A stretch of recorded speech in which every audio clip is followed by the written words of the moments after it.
تو اس کو ہم نے آئیڈیلائز کیا، اس کو مختلف صورتوں میں حاصل کرنے کی کوششیں ہمارے یہاں پائی جاتی ہیں۔ انہوں نے اپنے حافظ صاحب نے فیس بک پر یہ کرتے رہتے ہیں مختلف چیزیں، تو یہ جو ورد اور وظیفے کے بارے میں انہوں نے ایک بات لکھی کہ خدا کے بارے میں جو انسانوں کا تصور ہے، خدا اس کی لاج رکھتا ہے کہ جو انسان اس کے بارے میں سوچتے ہیں یہ کام کروں گا تو اللہ راضی ہو جائے گا، تو اللہ اس کی لاج رکھتے ہیں۔ اور جو بتایا جاتا ہے کہ یہ ابھی مجھے ٹی وی پر میں گیا پروگرام کے لیے رمضان میں، تو وہاں ایک صاحب تھے، وہ جب وقفہ ہو جاتا تو لوگ اپنے بیٹھ کے باتیں کر رہے تھے، ان کو دل کی تکلیف تھی، تو کیمرہ مین آ گیا پاس، تو میرے ساتھ تھے، میرے بات کرنے کے لیے اس صاحب لوگ آتے ہیں، تو انہوں نے کہا مجھے معلوم ہے کہ آپ کو دل کی تکلیف ہے، تو آپ علم نشرح پڑھا کریں، اور انہوں نے اس کی دلیل بھی دی کہ آپ نے اس کو مانی، آپ کو پتہ ہی ہے، آپ ابھی جانتے ہو علم نشرح صدرہ کا، تو انشاءاللہ آپ کا دل جو ہے اس کی آپ کی شریانیں کھل جائیں گی۔ تو اس طرح کی جو باتیں ہیں وہ ہمارے یہاں کتابیں، ہزاروں صفحے کی کتاب اعمالیات قرآنی اور اس طرح کے مختلف موضوعات پر، تو یہ ہماری یہ بھی ایک تمنا ہے کہ ہم اس دنیا میں جو نظر نہ آنے والے اسباب کے تحت واقعات ہو رہے ہیں، اس میں مداخلت کی کوئی صورت ہمیں بھی حاصل ہو جائے، اس میں ہم بھی کوئی اپنا کردار ادا کریں یا حاصل کریں۔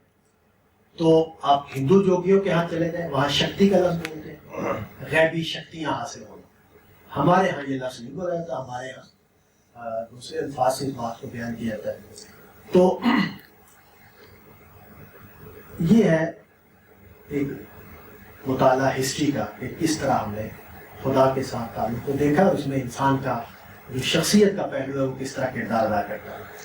اب ہم چلے جاتے ہیں نبی صلی اللہ علیہ وسلم اور قرآن مجید کی طرف، تو ہم یہ دیکھتے ہیں کہ نبی صلی اللہ علیہ وسلم ایک مکمل زندگی گزارتے ہوئے نظر آتے ہیں، یعنی یک رخا پن آپ کے ہاں نظر نہیں آتا،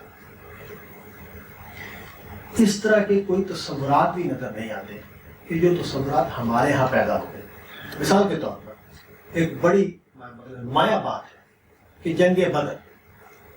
جنگ بدر میں صورت یہ ہے کہ دشمن بہت طاقتور ہے، بہت صاحب وسائل ہے، اور ہر اعتبار سے اس کو عددی اور اسلحے کی فوقیت حاصل ہے۔ نبی صلی اللہ علیہ وسلم اور آپ کے ساتھی وسائل کے اعتبار سے بہت کمزور ہے۔ اب اگر ہمارے ذہن سے سوچا جائے، یا یہ جو ذہن میں نے ابھی بیان کیا ہے، تو معلوم یہ ہوتا ہے کہ کوئی ایسی چیزیں ہونی چاہیے تھی کہ جو اس مسئلے کو حل کرنے میں مدد دے۔ وہ کہا جاتا ہے کہ چنگیز خان کی فوجیں جب بغداد پر حملہ ہوئی تو وہاں کے علماء نے کہا کہ وہ بخاری کا ختم ہونا چاہیے، جس سے یہ بلا ٹل جائے۔ اس طرح کی کوئی بات ہمیں وہاں نظر نہیں آتی۔ نبی صلی اللہ علیہ وسلم کے پاس جو اسلحہ تھا، وہ صاحب جنگ لوگ تھے، وہ اکٹھے کی اور میدان جنگ میں کھڑے ہو گئے۔ جو کام کیا وہ دعا ہے، اللہ تعالیٰ سے دعا کی، ساری رات کرتے ہیں تو بس دو کام تدبیر کی جس سطح پر وہ کر سکتے تھے، جو ان کے وسائل تھے اس کو پوری طرح انہوں نے میدان میں وہ لے آئے، اور اللہ تعالیٰ سے دعا کرتے رہے کہ وہ اپنی طاقت سے، اپنی شان کے مطابق اس معاملے کو انجام تک پہنچائے۔ تو اس سے ہمیں نظر آتا ہے کہ نبی صلی اللہ علیہ وسلم کے ہاں جو خدا کے ساتھ تعلق ہے اس کی صورت کیا ہے، وہ کس طرح ظاہر ہوتا ہے۔ اور پوری زندگی آپ بیمار ہوئے ہیں، آپ کو بہت ساری مشکلات پیش آئی۔ اچھا، قرآن مجید نے بھی کیا کہا؟ ہم اب ہمارے آپ دیکھیں، اب آپ ہمارے اخبار پڑھیں، ہمارے آپ ٹی وی پروگرام دیکھیں، تو ہمیں سازشوں کا ایک جال بچھا ہوا دکھایا جاتا ہے یہود یہ کر رہے ہیں، امریکہ یہ کر رہا ہے، فلاں یہ کر رہا ہے، فلاں یہ کر رہا ہے. خود قرآن مجید میں حضور کو بتایا گیا ہے کہ تمہارے خلاف سازشیں ہو رہی ہیں، لیکن تم میرے اوپر بھروسہ رکھو، اپنا کام کریں. یعنی کوئی اور چیز نہیں کہی، اپنی ذمہ داریاں ادا کریں. اللہ تعالیٰ خود اپنی شان سے، اپنی طاقت سے ان کا مقابلہ کریں گے ان کو، اور اللہ تعالیٰ نے ساری سازشیں ناکام کرا دی. حضور کا جملہ کتنا خوبصورت ہے، اس اکیلے نے انہیں کامیاب کر دیا. تو یہ وہاں یہ ہمیں صورت نظر آتی ہے. میرا یہ خیال ہے کہ میں اپنے آپ کو اگر بیان کروں تو میرے اندر صوفیانہ رنگ ہے، اپنی شخصیت میں صوفیانہ رنگ ہے. اس کا سبب کچھ بھی ہو سکتا ہے، مگر ایک سبب مجھے سمجھ میں آتا ہے کہ میں بریلوی فیملی سے تعلق رکھتا ہوں. میرے والد صاحب بریلوی تھے، میری والدہ بریلوی تھی، میرے دادا بریلوی تھے، میرے ننیال بریلوی تھے. میرے والد صاحب پریکٹسنگ صوفی تھے، وظیفے کرنے والے، تہجد پڑھنے والے، اور اپنے پیر صاحب کی بے دام غلام جو اردو میں کھڑے ہو گئے. تو ہو سکتا ہے کیونکہ میں جب 5ویں 6ویں میں پہنچا تو میں نے بریلویانہ رنگ میں نعتیں کہنے شروع کی تھی. تو ہو سکتا ہے اس کا اثر ہو یا شخصیت میں وہ پہلو ہو، جیسے میں نے بیان کیا کہ انسان کی طرح. تو میرے یہاں صوفیانہ رنگ پایا جاتا، اور میں اسی لیے جہاں بھی بیان کرتا ہوں یاد کرتا ہوں کہ رنگ صوفیانہ ہونا چاہیے. یہ مطلوب ہے، محمود ہے. نہ فکر ان کی ہونی چاہیے، نہ اعمال ان کے ہونے. شخصیت کا رنگ صوفیانہ ہونا چاہیے، یہ مطلوب بھی ہے، محمود بھی ہے. اور نہ ان کے اعمال ہونے چاہیے، نہ ان کی فکر ہونی چاہیے. ان کی فکر تو میرے نزدیک بالکل غلط ہے، لیکن ان کے جو اعمال ہیں وہ بھی نہیں ہونے چاہیے، اس لیے کہ اس کے پیچھے فلسفہ یا فکر دوسری. میں خدا کے ساتھ تینوں جہتوں سے جڑا ہوں. اس جہت سے بھی کہ وہ حاکم ہے، وہ عامر ہے، وہ ناہی ہے. وہ مجھے کچھ کرنے کو کہتا ہے، وہ مجھے کچھ کاموں سے روکتا ہے. تو یہاں مجھے ایک فرما بردار بندے کی حیثیت سے خدا کے ساتھ جڑنا ہے. اور خدا منعم ہے، نعمتیں دینے والا ہے، عنایات کرنے والا ہے. یہ میری سانس کی ڈوری اسی کے سہارے پر قائم ہے. یہ میری گفتگو کرنے کی اہلیت، میری سمجھنے کی اہلیت، میرے سیکھنے کی اہلیت، مجھے جو توفیق اور حالات ملے ہیں، یہ سارے کے سارے اس کی دین ہے. چنانچہ میرے اندر شکر کا غیر معمولی جذبہ ہونا چاہیے. یعنی خدا کے ساتھ تعلق کا جو عنوان میری سمجھ میں آیا کہ قرآن مجید نے بیان کیا ہے، عمل میں جو آئیڈیل ہے، عمل میں جو آئیڈیل ہے اس کو قرآن مجید نے احسان کے لفظ سے بیان کیا ہے کہ میرا عمل احسان کے درجے پر ہونا چاہیے. میں جیسا کہ چاہیے اس طرح عمل کروں. ہم نماز کی مثال دے رہے تو ہم اٹھتے ہیں، جلدی وضو کیا، مصلی پہ جا کے کھڑے ہوئے، 4 رکعتیں 6 رکعتیں 8 رکعتیں جو پڑھنی ہے پڑھی، سارا عمل کرتا تھا. لیکن خدا کی طرف دھیان ہوا نہیں، یا ہوا تو تھوڑی دیر کے لیے. ارکان بھی اچھے طریقے سے ادا نہیں کیے، پڑھائی بھی اچھے طریقے سے نہیں کی. تو یہ درجہ احسان سے گری ہوئی نماز ہے، یعنی اس میں احسان نہیں پایا جاتا. تو تعلق کی ایک جہت یہ ہے کہ میرا عمل احسان کے درجے پر، خدا کے حکموں پر عمل میرا اس طرح ہو کہ میں اس کو بہترین طریقے سے کروں، ظاہر میں بھی اور باطن. یعنی میرا اندر بھی خالص ہو. مسلم حنیف میں بن، قرآن نے اس کو بہت بیان کیا ہے کہ تم یکسو مسلمان بن جاؤ، تمہاری نگاہ صرف میری طرف ہو، اور میرے ساتھ تعلق میں کوئی اور میل کھوٹ لگاوٹ نہ ہو. تو ایک تو پہلو یہ ہو گیا میرے خدا کے ساتھ تعلق کا کہ میں احسان کے درجے پر عمل کروں۔ اس کے لیے جو حال مطلوب ہے وہ حال یہ ہے کہ میں شکر گزار ہوں۔ خدا کے ساتھ تعلق کا عنوان اگر حالت کے پہلو سے دیکھا جائے، صوفیوں کی یہ بات مجھے بہت پسند ہے کہ حال مطلوب ہے، ایک کال ہے میں کہہ رہا ہوں، ایک عمل ہے میں کر رہا ہوں، ایک حال ہے جو میرے اوپر طاری ہے۔ حال کی مثال، سادہ مثال یہ ہے کہ ہم اس وقت ایک یونیورسٹی کے سیمینار ہال میں بیٹھے ہوئے ہیں۔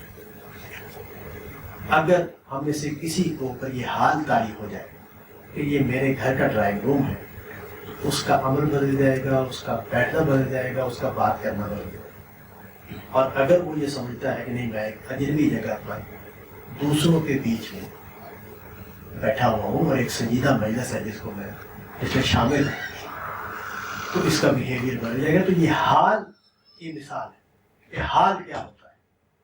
حال یہ ہے کہ میں اس کیفیت میں ہوں اپنے اندر، میں کس طرح اپنے آپ کو کہاں رکھے ہوئے، کس طرح اور کہاں رکھے ہوئے۔ تو خدا کی نسبت سے اگر حال کے لفظ کو ایک لفظ میں بیان کرنا چاہے تو میرے خیال میں شکر کا لفظ ہے کہ خدا کے ساتھ میں حالت شکر میں ہوں، میں حالت شکر میں رہوں۔ ہم عام طور پر حالت شکایت میں رہتے ہیں، اور یہ خدا کے ساتھ تعلق کی جہت سے ناقص حالت ہے، ناقابل قبول حالت ہے۔ خدا کے ساتھ تعلق کی جہت سے جو مطلوب حالت ہے، عمل میں احسان مطلوب ہے، اور وہ پیدا نہیں ہو سکتا اپنی پوری شان کے ساتھ جب تک شکر میرے اندر پیدا نہ ہو۔ شکر کیا ہے؟ شکر یہ ہے کہ جو مجھے حاصل ہے میں اس میں جینا شکر کروں، اور جو مجھے حاصل نہیں ہے اس کو خدا پر چھوڑ۔ ہم اس وقت خاص طور پر ہمارے گھروں میں جو ہمارے ساتھ متعلق افراد ہیں، وہ عام طور پر ہم دیکھتے ہیں کہ ناشکری کی حالت میں رہتے ہیں۔ وجہ کیا ہے؟ وجہ یہ ہے کہ جو حاصل ہے اس کی کوئی حیثیت نہیں، اور جو حاصل نہیں ہے اس کو اصل حیثیت حاصل ہے، اور ساری باتیں اس کے حوالے سے ہو رہی ہیں۔ اسی طرح ہم بندے خدا کے ساتھ بھی یہی معاملہ کرتے رہتے ہیں کہ ہمیں جو حاصل ہے اس کی کوئی قدر و اہمیت ہمارے ہاں نہیں ہے، اور جو حاصل نہیں ہے یا جو چھن گیا ہے وہی ہماری فکر کا موضوع ہے، وہی ہماری جدوجہد کا موضوع ہے، وہی ہمارے مکالمے کا موضوع ہے۔ اس کے نتیجے میں ہم شکر گزاری کی حالت میں آ ہی نہیں پاتے۔ شکر گزاری کے لیے ضروری ہے کہ جو مجھے حاصل ہے وہ اس پر متمرکز ہوں، اور جو مجھے حاصل نہیں ہے اس کے لیے سادگی سے کوشش کرتا رہوں اور اللہ سے دعا کرتا رہوں، اللہ پر چھوڑوں۔ اور ایک بات ضروری ہے شکر گزاری کی کو قائم رکھنے کے لیے، وہ یہ کہ میری کوئی کوشش اگر کامیاب نہیں ہے، اور اکثر نہیں ہوتی، میری کوئی دعا اگر قبول نہیں ہوتی اور اکثر نہیں ہوتی، تو اس کو میں خدا کی حکمت پر مبنی سمجھوں۔ حضور نے فرمایا کہ تم میں سے کتنے غریب ہیں جن کو دولت دے دی جائے تو کفر کی حالت میں چلیں گے۔ تو اس کا کیا مطلب؟ اس کا مطلب یہ ہے کہ اللہ تعالیٰ وعدہ دیتے ہیں لیکن ظرف دیتے ہیں، ظرف کے مطابق دیتے ہیں، اور ظرف بھی انہوں نے بنایا ہے، تو وہ ہمارے ساتھ اپنی حکمت، اپنے علم کے مطابق۔ اس لیے قرآن مجید میں دیکھیں کہ حکیم اور علیم دونوں صفات بار بار آتی ہیں کہ خدا دانا ہے، لہذا اس کے سارے کام دانائی والے ہیں، وہ کوئی ایسی بات نہیں ہوتی جو دانائی کے خلاف ہو۔ اور خدا علیم ہے، اگر علم نہ ہو تو دانائی پھر ناقص ہو جاتی ہے، اس کا علم بھی کامل ہے، اس لیے اس کا کوئی حکم، کوئی فیصلہ، کوئی مداخلت اس کے علم اور اس کی حکمت کے ساتھ ہوتی ہے، اس کے بغیر نہیں۔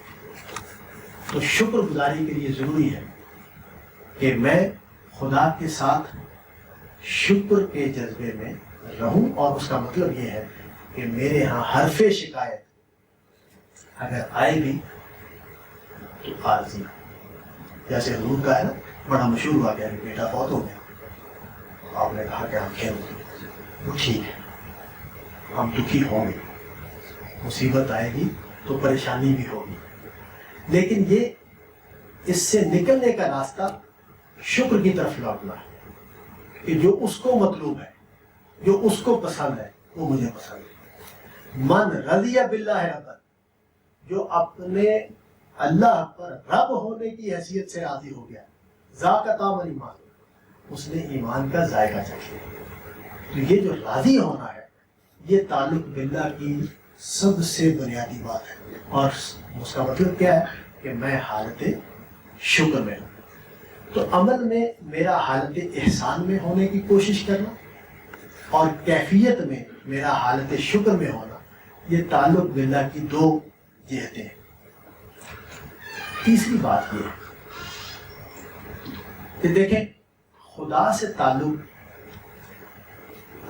میں غیور ہونا یہ میرے انسان ہونے کا تقاضا ہے۔ یعنی اگر میں خدا کی نسبت سے غیرت مند نہیں، کسی کی نسبت سے غیرت مند نہیں، یعنی غیور ہونا جو ہے جس کو عربی میں حمیت کہتے ہیں، یہ حمیت انسانی شرف ہے۔ میں اپنے باپ سے تینوں تعلق رکھتا ہوں، اپنے باپ سے محبت کرتا ہوں، اپنے باپ کی خدمت کرتا ہوں، اور اپنے باپ کے بارے میں حمیت رکھتا ہوں۔ میرے باپ کو کوئی گالی دے کے بغیر جواب سنے جا نہیں سکتا۔ میرے باپ کی کوئی بے عزتی کرے تو میں اس کو اپنی بے عزتی سمجھتا ہوں، حمیت یہ ہے۔ تو یہ تعلق میرا خدا کے ساتھ بھی ہونا چاہیے، اور خدا کے حوالے سے جو شعار ہے، جو خدا کی نسبت سے چیزیں میرے ماحول میں، میرے دین میں موجود ہیں، ان کے بارے میں مجھے غیور ہونا چاہیے۔ قرآن کے بارے میں کوئی بات کیوں کرے، نبی صلی اللہ علیہ وسلم کے بارے میں کوئی بات کیوں کرے، خانہ کعبہ کے بارے میں کوئی بات کیوں کرے؟ تو مطلب یہ ہے کہ مسلمان خدا کے ساتھ تعلق میں یہ تیسری ہے، اطاعت، شکر گزاری، اطاعت میں احسان، شکر گزاری اور حمیت، یہ تینوں چیزیں ہونا ضروری ہے۔ ان کے بغیر میں بطور انسان خدا کے ساتھ جڑا ہوا نہیں۔ اور میں سچی بات یہ ہے کہ انسان جہاں بھی جڑتا ہے وہ تینوں پہلوؤں سے جڑتا ہے۔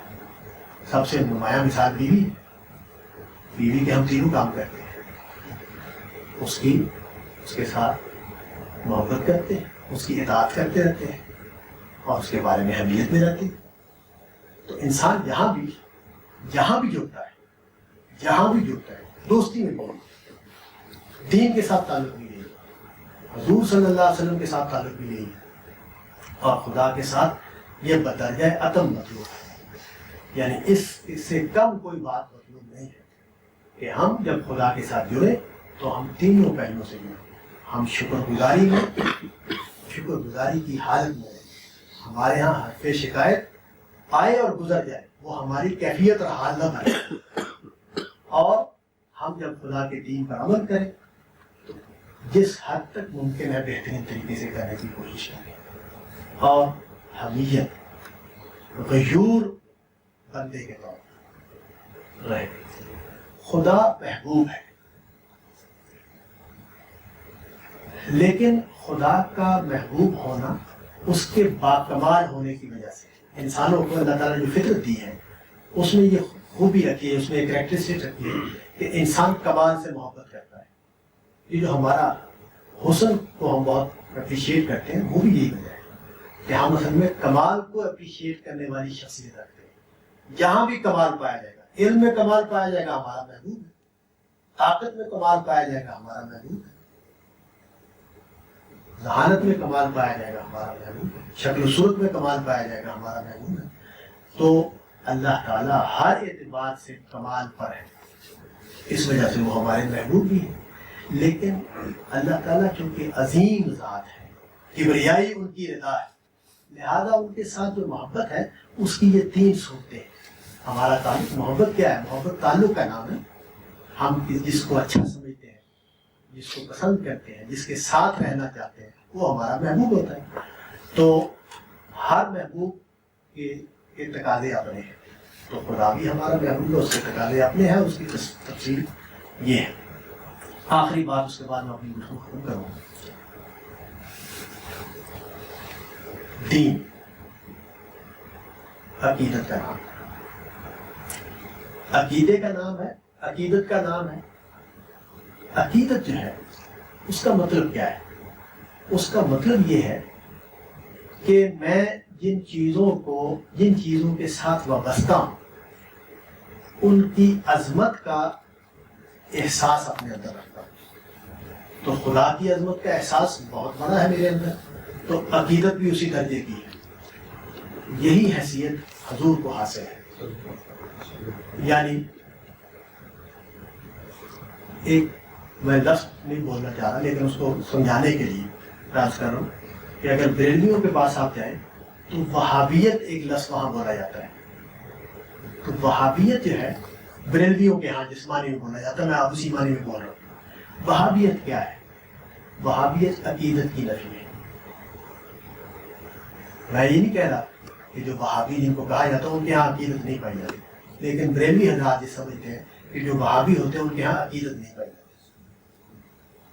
اگر کسی مسلمان میں عقیدت نہ پائی جاتی ہو اس کا تعلق مکمل ہے.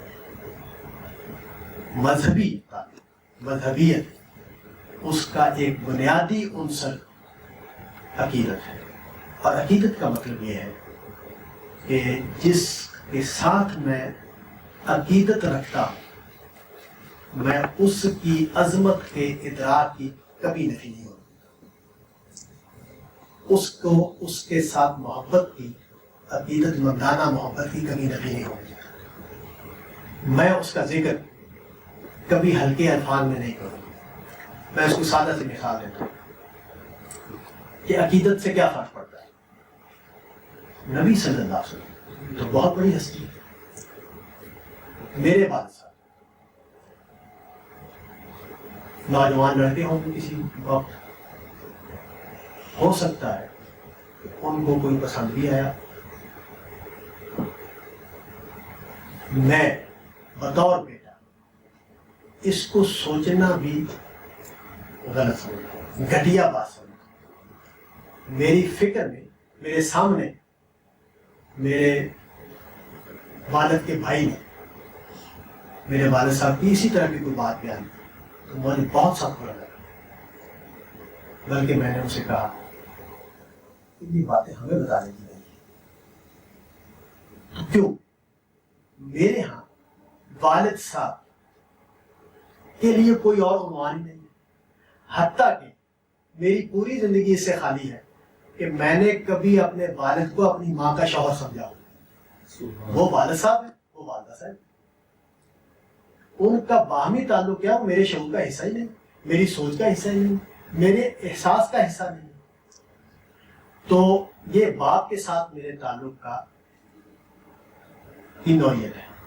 یہ نوعیت حضور صلی اللہ علیہ وسلم کے ساتھ اس سے کہیں زیادہ شان کے ساتھ نمایاں ہونی چاہیے. یعنی حضور کی شخصیت میرے تجزیے کا موضوع بنے، حضور کے معاملات میرے تجزیے کا موضوع بنے. یہ عقیدت کے خلاف ہے. افسوس کی بات یہ ہے کہ ذہن جدید اس کو علم سمجھتا ہے، اس کو تجزیہ سمجھتا ہے، جبکہ خود اس ذہن جدید کا یہ جو محبوب ہے ان کے بارے میں وہ یہی تک رویہ اختیار کرتا ہے، یہی تقاضا کرتا ہے. تو انسان بحیثیت انسان ہم تصوف میں چلے جائیں، ہم فقہ میں چلے جائیں، ہم دور جدید کی افکار میں چلے جائیں، ایک مشترک خرابی ہر جگہ پائی جاتی ہے. وہ یہ کہ ہم بطور انسان ایکچوئلٹی میں سوچنے کی بجائے ہم ماورائیت میں سوچنے لگ جاتے ہیں. حقائق وہ ہیں کہ جو ہمارے انسانوں کے کی وسعت کے مطابق ہے. اس سے ماورا ہم سوچ کے گھوڑے دوڑا سکتے ہیں، لیکن ان کا کوئی فائدہ نہیں ہے، ان کا کوئی نتیجہ بھی نہیں ہے. فلسفہ یہ لوگ پڑھتے ہیں، ان کو معلوم ہے کہ فلسفے کی ہزاروں سال کی تاریخ کوئی ایک یقینی نتیجہ پیدا نہیں کر سکتی. تو فکر انسانی کی جو طاقت ہے وہ اس سے، اور بڑے بڑے ذہن ہیں جنہوں نے وہ کام کیا ہے. تو ہر فکر کے اوپر اعتراضات موجود ہیں، ہر فکر کے اوپر تنقیدیں موجود ہیں، ہر فکر کا کاؤنٹر موجود ہے. تو کہنے کا مطلب یہ ہے کہ میں انسان ہوں. وہ غالب کا ایک بڑا مشہور شعر ہے کہ طاق میں تا رہے نہ مہو اندگی کی لاگ، دوزخ میں ڈال دو کوئی لے کے بہشت کو. بڑی پیاری بات لگتی ہے کہ میری اطاعت، میری عبادت بے لاگ ہو جائے، اس میں کوئی لاگ نہ رہے، کوئی حرص، کوئی ہوس نہ رہے. تو اس لیے ایسا ہونا چاہیے کہ جنت کو جلا ڈالا جائے تاکہ میرا عمل خالص ہو جائے. یہ وہی ہے ماورا یہ کی بات ہے. میں انسان ہوں، میں مخلوق ہوں، مجھے خوراک بھی چاہیے، مجھے لباس بھی چاہیے، مجھے آرام بھی چاہیے، مجھے خوشی بھی چاہیے، میں غم سے نجات بھی پانا چاہتا ہوں. میں ان سے بلند اگر ہو سکتا تو پھر بڑا ہوتا، میں مخلوق نہ ہوتا، پھر میں خالق ہوتا. میں مخلوق ہوں، میں کچھ قوانین، کچھ اصولوں کے مطابق بنایا گیا، مجھے اسی میں جینا ہے، اور میں اس کی نفی کر کے جینے کو اختیار نہیں کر سکتا. تو خدا کے ساتھ تعلق بھی میرا ہے. میں بطور انسان خدا کے ساتھ جب جڑوں گا تو اپنی شخصیت کے سارے پہلوؤں کے ساتھ جڑوں گا. اور خلاصے کے طور پر کہتا ہوں کہ وہ 3 چیزیں ہیں جن کو بنیادی حیثیت حاصل ہے: شکر گزاری، درجہ احسان میں عمل کی کوشش، اور باہمیت بندہ خدا بن کر. آخر دعوانا الحمدللہ.